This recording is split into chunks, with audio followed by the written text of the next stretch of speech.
Chez Bissou Télévision, chaîne Oyo Kokani na yo. La kata chemin. Or, cette chemin, c'est la voie par laquelle que le Seigneur t'a donné pour te côté la kata destinée là yo. C'est pour ça que je déclare yo mutoso landangai. Tika grâce à Nzambe et que ne kolongolo sikaso derrière qui la chemin ya destiné là yo. Nzamba zongi so na état initial pour ba ko se retrouver na kata destinée là yo. Fioso vivre les nos affaires na yo te. Tu n'es pas égal de ta famille. Même sur les sangs qui te portent. Je te présente l'homme de Galilée qui a fait le change de Ango. Même à Tokeli Oso, on finit qu'au son assis. Peut-être que la zone awa, Osa peut concerner. Nalobi ke nengo sawana, Osa la moisi, Osa la pembo, Osa la monene. Mon frère, ma sœur, ko ignorer ma kambo yote. Makilo somme mais ça makila ancêtre na bino. Et ça makila ya bokoko na bino. Yango zo sala ke Bozali belé bokota l'émission de partout na pesi bino mbote. Mbote balanyo c'est chez Biso TV. Oui malamu na mission na bino réponse à nos questions. Yande ko na pesi moyini nanga mbote, moyini mbote, moyini bonjour, moyini nanga bonsoir. Nzambe apambola bandeko nyonso bozuli bakwa kolanda émission chrétien o iso pesama na wabino le pasteur Dan Daniel Nzembele d'ici de l'église chapelle des Plains Sali o ekambami na wabino le pasteur du peuple apôtre Simon Pierre Liziba na pesi bino sombote bozolanda biso na 5 continents nyonso na kata monde na nzela ya tout partout bozuli bakona seka nzamba Bible apambola biso na mokolelo na kombo na Yesu Masia. Lelo tozana point moko tolingi to partager oyo Nzambe ache kati na mosali na Nzambe. Na ye pona ko annoncer na kata vie ya moto moko. Na ye pona annoncer sango malamu oyo na vie ya moto moko azolanda ngai. Esiko sali kanga misuno parce que tolingi to sambela Nzambe to kota na kata message na biso oyo Nzambe atindi toloba na kati na esika oyo to bondeli na kombo na Yesu Masia. Nzamba lola na pesio merci pour na bolamu na yo na bandeko nyonso basuli bakwa koranda biso na kata émission oyo moto nyonso asuli bakwa koranda émission oyo Nzambe tika te maloba na yo et restaurer vie na ye na kombo na Yesu Masia ndeto bonde na kondima torobi amen. Voilà, lelo tolongi tolobela grand thème na biso tozo banda lelo sur l'exploitation spirituelle au sein de la famille. Mon frère, ma sœur, ici kozali na lingi o répéter nanga makambo na zoloba sur l'exploitation spirituelle au sein de la famille. Ndeko, mateya o na lingi tolobela lelo o sala ministre ozala député, ozala na États-Unis, ozala na Afrique, ozala na Asie, makambo iso concerné yonanga ozola nanga na ekate mission oyo. C'est l'exploitation spirituelle au sein de la famille. Na lingala ezali koloba esalelo ya molimo oyo ba famille ezali ko salela ba vie na biso. Bien aimé, l'exploitation c'est un grand thème to ko aborder na mikolo nyonso ekoleka. Landa biso na kate émission oyo. Mikolo nyonso okozwa ba flash pe le reste ba sous sujet o to ko partager na kate matin na biso. Et numéro na biso ezali wana na kate ezoleka wana ezali 089 99 34 562. Na je répéter pour na koloba 089 99 34 562 ezali numéro na biso ya WhatsApp tokozela ba réaction na bino na nzela ya émission oyo nazolobela likambo eteli exploitation. Mon frère, ma sœur, même selon la loi ezana mibeko moko ekondanaka biso sur l'exploitation de l'homme par l'homme. Là c'est la loi. Quand quelqu'un exploite quelqu'un sans lui donner quelque chose, même dans l'État congolais, chez nous en Afrique, ezali effraction mobimba oyo l'état zokangela. Osali yango l'état kangi yo. Mais c'est lui le créateur Jésus de Nazareth qui a créé les cieux et la terre. Bato tozolo belalelo to salami epai na Nzambe. Il y a des droits, l'homme devait vivre sur la terre. Il y a des conditions que le Seigneur a disposées pour l'homme, pour mieux vivre sur la terre. Mais il y a des fois, nakata ba vivre autrement. Pourquoi? C'est parce que nous sommes exploités spirituellement au sein de la famille. Mon frère, ma soeur, même aux députés, aux nangai, même aux sénateurs, aux nangai, j'aime ça. Même aux la Amérique, makambo sont concernés. Parce que votre bénédiction est liée dans le sang. Raison que le sang qui te porte aujourd'hui est lié dans le sang de votre famille. C'est l'exploitation spirituelle au sein de la famille. C'est quoi l'exploitation? L'exploitation, c'est l'action de tirer de quelqu'un un profit illicite. Et ça les profits ou action, il y a quoi tirer pas une moto, profit moko autobengi na terme illicite. Or, illicite, c'est quelque chose qui est interdit par la loi. Illicite, ezali quelque chose qui est interdit par la loi. C'est-à-dire, ces histoires, même l'État a la connaissance de ça. L'État doit reconnaître en haut que les filles ont exploité moutou. Et ça li abomination. Et ça li effraction. Yango balabi biso awa. Elle est fait ou l'action de tirer de quelqu'un un profit illicite. Illicite, c'est quelque chose qui est interdit par la loi. Mon frère, ma sœur, ozolanda biso na kati ya chaîne oyo. Et si la loi condamne même l'exploitation de l'homme, à combien plus forte raison, Nanzambo a sali moto. L'État sala mototé, mais toute autorité vient de Dieu. Mais azo reconnaître que sur la terre, moto azana ba droit naïe. L'homme a ses droits, mon frère, ma sœur. Nzambe asala yo na ba objectif naïe. Nzambe asala yo pour une mission. Osa missionnaire na kati mboka Congo. Osa missionnaire partout là où tu me suivais.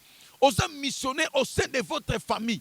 Tu as une mission que le Seigneur t'a établie dans ta famille. Mais écoutez, mais si l'État, la loi condamne l'exploitation, na moto oya salité, à combien plus forte raison, na nzambo oya sali moto yé moko. Et boni, ma famille na biso, et ça ko exploiter, ba grâce to zanango. La plupart de nos familles africaines, surtout nous les Africains, peut-être que nous avons poto, mais en toi, et ça n'a pas africain. La plupart de nos familles africaines, et ça a raciné dans le domaine de la sorcellerie. Est-ce que moi qu'on dit mangalo banano mais les sikajola nangai. Que la plupart de nos familles africaines, et ça a raciné dans la sorcellerie. Vous savez pourquoi? Nos ancêtres, bakoko na biso yakala, babandek bayeba kinzambete. Bakoko na biso bayeba kinzambete. Ils ne savaient même pas Dieu. À cause de la responsabilité, basalaki nango, yango salaki te bango baluka, ba protection, baluka avantage. Na ba réunion bakota, na ba alliance bakota. Yango emema lelo famille na kati esclavagisme spirituel. Na lobi pona koloba ete ba ancêtre oyo ba veka avant biso, ba salama avant biso, ba vivre na kati ba famille avant biso. Ils ne connaissaient même pas Dieu. Ba yeba kinzambete. Ba yeba kinzambete mon frère. Ba koko na yo oyo zo mema makila na bango. Même aux anapoto, tu as le sang de votre famille mon frère. Bayeba kinzambete. À cause de l'intérêt moko naturel, balingaki baluka ba protection. Nde bakota ki bonganga. Bakota ki na association ya kindoki. Et cette malédiction est liée à un niveau ya makila. Même si votre ancêtre n'en est plus là, encore en vie, mon frère, ma soeur, je t'assure, en toi, il y a le sang de quelqu'un que tu te portes. Omoniango, Aujourd'hui, maintenant, les 700 là de la malédiction, ils qu'on réclamait dans ta famille. La plupart de nos familles africaines, elles sont racinées dans le domaine ya kindoki. Mon frère, na uti go sambere na tata moko na mboka kisantu. Papa na kutana nga nzela zolo banangai. Papa, j'ai un problème. Otali monene ya papa. Abi papa, to poussa na pene to solo la. Abi ndenge na sabo na sa mikiliste. Mais na uti ko kuta na problème moko na kata vi na nga yango sali ke na sala o na za lelo. Nazokele la même mbongo a mokie. Naza na mwasi na bana na Europe. Mais na kota na ke ko sokola na touche. Na se retrouver na mboka batata na biso. Et jusqu'aujourd'hui, ça fait maintenant 7 mois. Na perdu même ma contact de mes enfants. Ma relation nanga na perdre yango. Mais lelo nazo se retrouver na kata bokoko nangai. Ndeko nangai. C'est parce que ndeko oyo na kata makila botata na bango, il y a des interdictions. Or, mais interdiction dans le niveau ya makila. Et vanda na kata makila, mais ndeko akenda na violence asunga ka famille. Mais makila et salite et réclamer via papa oyo. Alongo na mikila poto akita même na Kinshasa te.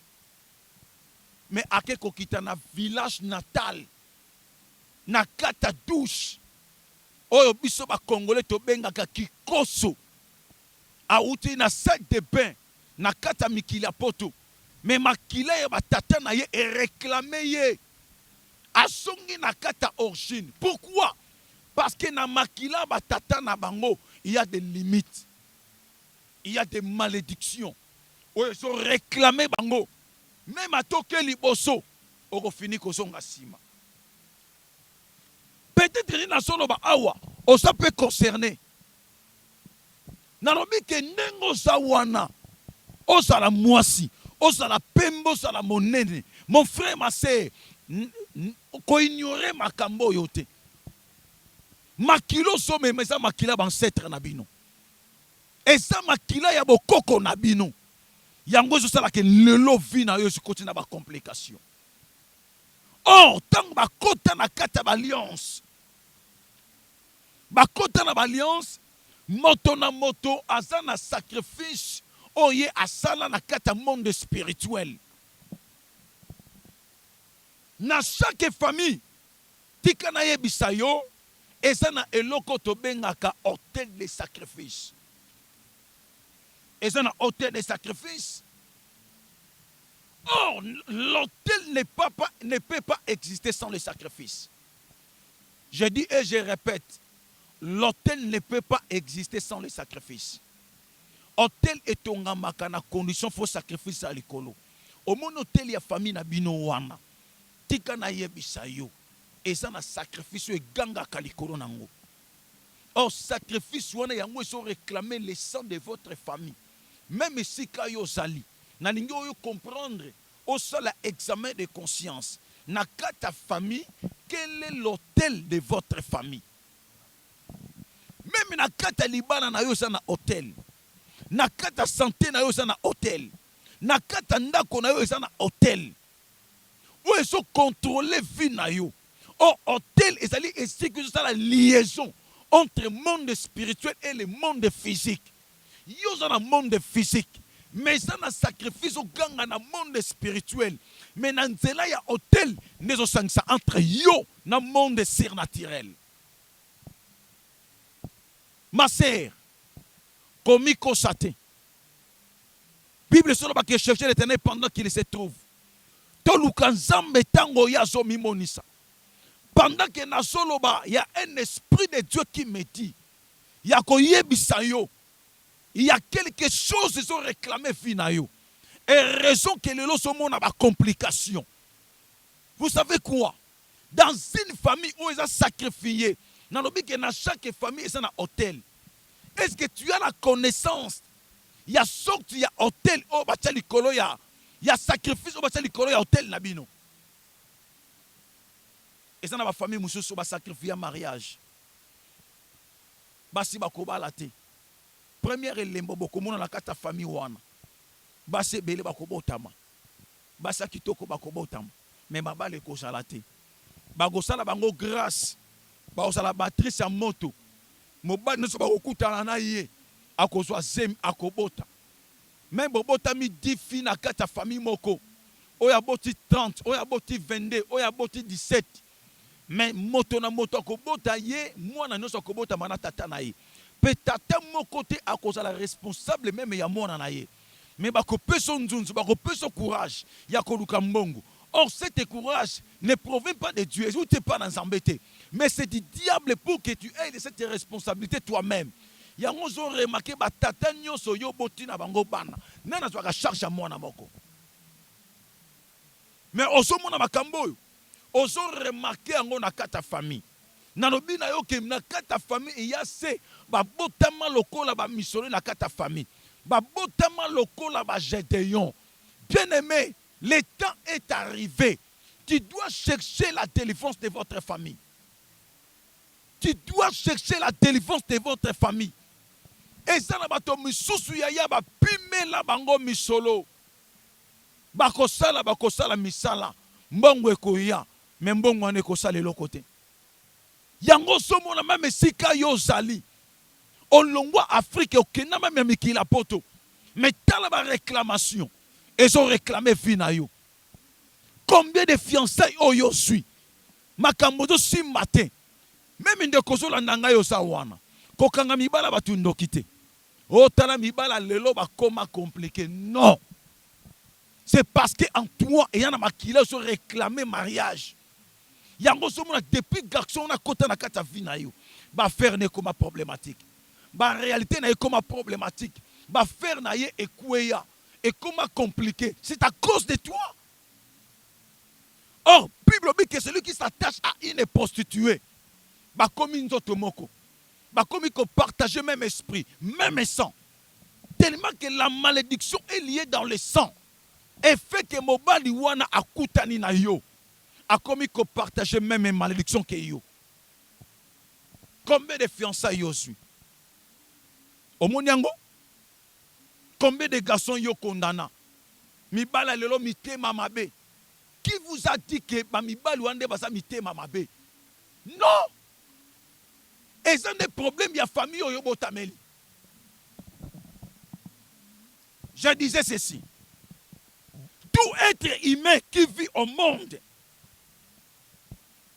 moto nyonso oyo azali kobika na kati ya mokili oyo, vie na ye eza lié na ba promesse ensemble. Vous savez quoi? Nzambe alia yo na kata destinée na yo. Vie na yo eza lié na kata destinée. Un véritable enfant de Dieu a dépendaka na oyo famille et décidaka likolo na yete. Véritable enfant de Dieu a dépendaka na oyo batu basolo bana yete. Mais il dépend à l'insi dit l'Éternel. Or l'insi dit l'Éternel c'est ta destinée. Or, dans ta destinée, il y a un Dieu, il y a un chemin, il y a un homme. Bien aimé, le seul Dieu qui nous appelle dans ta destinée, c'est le Dieu créateur. Nzamba benga kabatumi bala kata destinée mon côté. Nzamba benga kabatumi bala ta pesa ka destinée mi balete. Donc, vie na yo, mon frère, ma sœur, et ça lié na ta destinée na yo. Tu dois aimer, tu dois apprendre à aimer ta destinée plus que toute autre chose. Or, ta destinée, et ça lié à ta chemin. Or, cet chemin, c'est la voie par laquelle que le Seigneur t'a donné pour te côté dans ta destinée là. C'est pour ça que je déclare, yo mutoso landangai, tika grâce ensemble, et que ne kolongolo sika so dereya ki na chemin ya destinée là yo. Nzamba zongi so na état initial pour eba ko se retrouver na ta destinée là yo. Vio vivre les nos vie na yo te. Tu n'es pas égal de ta famille. Même sur les sangs qui te portent. Je te présente l'homme de Galilée qui a fait l'échange de sang. C'est Jésus de Nazareth qui a effacé l'ordonnance qui nous condamnait. C'est Jésus de Nazareth. Malgré tu es né dans votre famille. Malgré tu es né dans votre famille. Malgré tu te portes le sang de votre famille. Ou est lié à ta malédiction. Mais tika na ebisayo. eza na makila oyo epambola biso. C'est le sang de Jésus de Nazareth. C'est le sang de Jésus de Nazareth. Tikana yebso lokomoko. Na ta destinée, il y a un chemin. Dans ton chemin, tu dois apprendre à aimer ton chemin. Ton chemin peut avoir des courbures. Et koki kosana maboulou. C'est-à-dire les embuscades des réalités. Na ta chemin, il y a destinée. Et ça n'a pas de circonstances qui arrivent. Mais na nyonso wana, et koki ko négliger te. Et koki ko détourner yote. Et koki ko longono na kata destinée en zambete. Ta condition de vie ne changera jamais ta destinée. Et koki ko longono na kata destinée en zambete. Yango mona même destinée na nzamba pesa pa parent na yote. Ndamba soit destinée ya vie na yo asimango yemoko. Il n'a même pas voulu que ta destinée soit tenue entre les mains de tes parents. Il n'a même pas voulu que ta destinée et si maman n'a beaucoup de collègues na yo. Ce qui ne semble pas pesa yo mariage. Bon nzamba pesa mbongo. Abando tu na ba parents na yo. Banga ba yebiseni. Atu na ba collègues na yo. Banga ba yebisa nzambe nini. Yango nzamba yebi yango. Nzamba za égal à tata na binote. Nzamba za égal ya makila tata ya famille na binote. Nzamba za égal na yemoko. C'est-à-dire on a lobi na yo yo oza égal à nzambe. Na lobi oza égal ya nzambe. Na yeko annoncer yo maloba oyo. Pote ba ko se retrouver na ta destinée na yo. Il y a quelque chose qui te dérange. Et ça na makambo to tungisa vie na yo. Na lobi benga biso. Zwana konta on a besoin de soutien à prier. Mon frère, ma sœur, ko ignorer te yaya. Ne comptez pas souvent na beauté aux anango.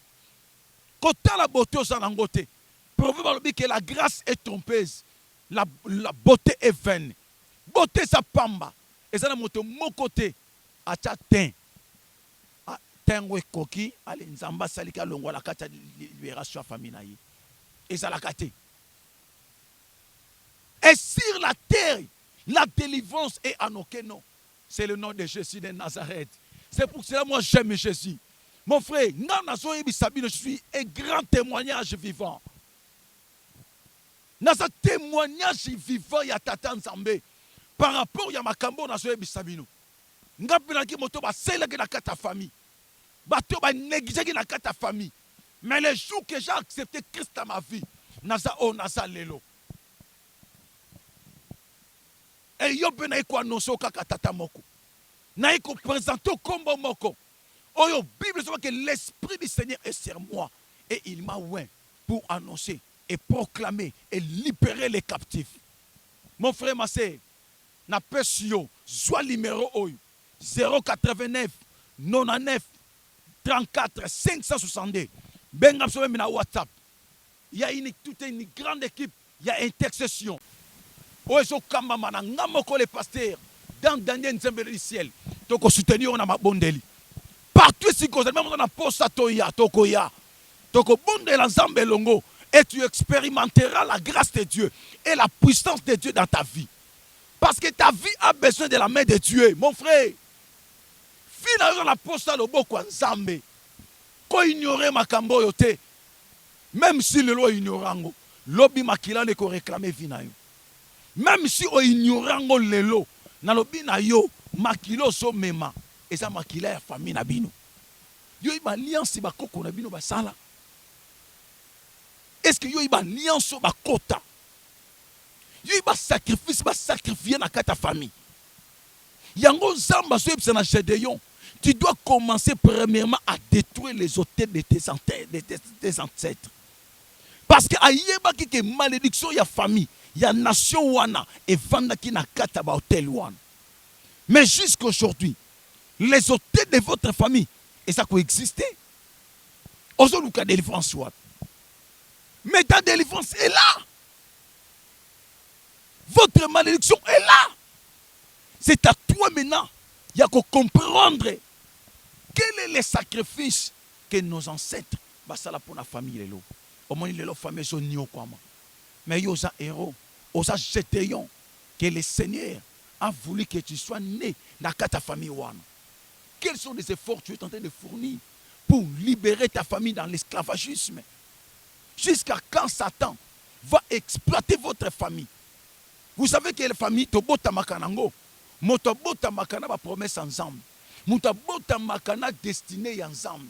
Mais eloko échange à kabiso sa nini. Au moins famille tobota meli, famille ekoki ko aider mutu à simba destinée na yena maboko. Exemple, il y a Jésus, ba promesse qui li corona yi. Mais comment qu'il a temoko mibeko koyaki. La loi ekitaki. Ba boma de 0 à 5 ans. Mais Jésus de Nazareth, le Dieu créateur sur la terre. Mais le coup la botama qui na famille malam, o ba yeba ki nzambe. O ba traita ki alliance dans nzambe. Voilà ce qui s'est passé dans ta vie à Jésus. Le Seigneur des grâces. Joseph dit à sa femme Marie, Tozoa Jésus, notre enfant, to qui mané na kat Égypte. Pourquoi? C'est parce que libeko kwei na kata mboka baboma de 0 à 5 ans. Soki to kimi na yete, to protéger yete akokufa. Tango ba kima kina ye, Jésus asuka kina kokola. Pe mission ayaki kosala ekoki samaki. Misana ba famille musu to botami nango. Yaya, esa arasini na kata kindoki. Esa na kindoki ya makila. Yango je sala ke lelo destiné na yo esa la modifier, esa la détruire, esa la peut changer. Mais tikana yebisa yo, Jésus est venu pour que ta vie soit restaurée. Mariage, je continue à problème et belé. C'est parce qu'ils ont réclamé dans le monde des ténèbres. Hôtel au bâtiment na kata mariage na yo. Solongo la yango. Hôtel au bâtiment na kata musala na solongo la yango. Mais yo so luka délivrance. Délivrance au zulango wapi. Pendant que cet hôtel n'est pas encore détruit. Hôtel ya santé nous allons détruire. To sambela pour na mama moko. Na bandal. Mama wana bande ko nyoka mana maladie ya rhumatisme. Mikole belé à côté babonganga luki ba hôpital à mineni. Maman n'a soit délivrance. Mais le jour qu'il a rencontré les hommes de Dieu, et le Seigneur nous a montré, et si kawapi hôtel ya maman ne sera qui assis. Penzamba telisi biso degré ya sacrifice ya maman na likolo ya hôtel. Tu dois comprendre que vie ya maman wana ba bombango na kata congélateur spirituel. Yango vie na ya te ba pesi kiss mali le sila kate. Maman comment ko nyokwama. Mais le jour qu'il a rencontré Jésus, Jésus l'a délivré. Et ça n'a pas accès au quota. Ba endroit au quota. Yango nzamba soloba. Mon frère, tout lié foulera la plante de votre paix, je vous le donne en possession. Parce que nzamba yeba kiango malam. Ba bisikam so nyataka ya arasté na kindoki. Et ça n'a pas hôtel, n'a pas pango to so foutela. N'a pas appartement to za nango. Yango nzamba lingaka to tambola na kata domination. Oyebi yango na sambela pona mwana moko. Ba elinga mwana ya kokufa. Nzoka mwana wana kota na bakota na lupangu wana na kata sa sacrifice. Il y a réclamation ya makila. Kolo lupangu wa sala ba alliance dans le monde spirituel. Ba tu no sa ba okota na lupangu wana ba ko payer prix. Prix wana ezali ya makila.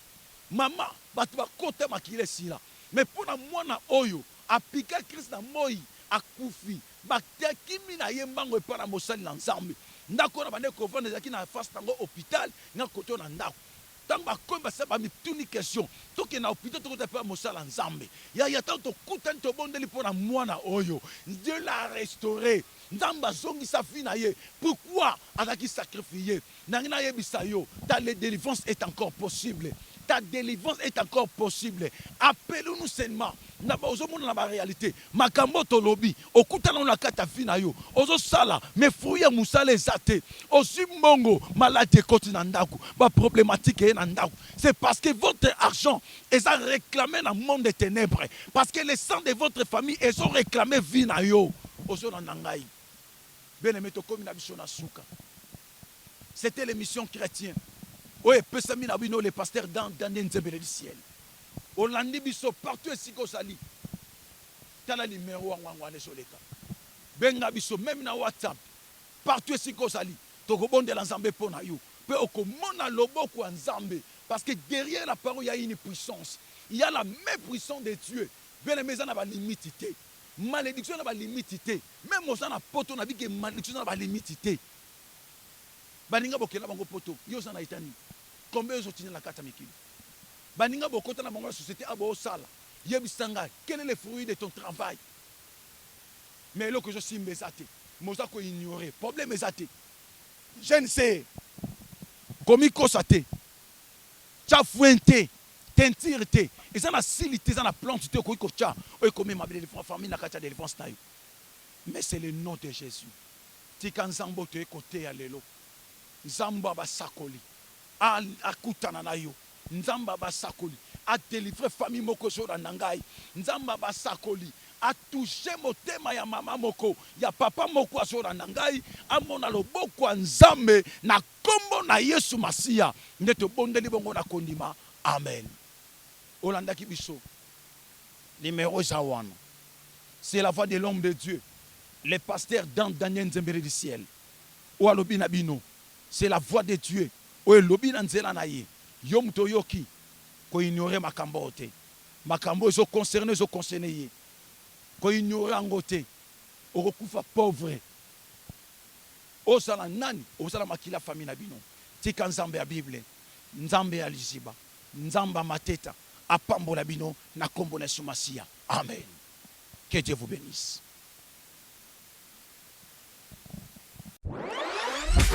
Bozali ebele bokota l'émission de partout na pesi bino mbote. Mbote balamio c'est à Chebiso TV. Oui malamu na émission na bino réponse à nos questions. Yande ko na bino. napesi moyini nanga mbote moyini bonjour moyini nanga bonsoir.